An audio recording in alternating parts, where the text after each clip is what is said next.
नमस्कार मंडळी. आज बघा, अजून एक वस्तू मी माझ्याकडची दाखवते तुम्हाला.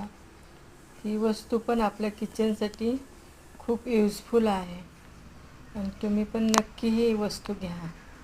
तर हे असं रॅक आहे आणि आपण आपलं सामान याच्यामध्ये ठेवू शकतो.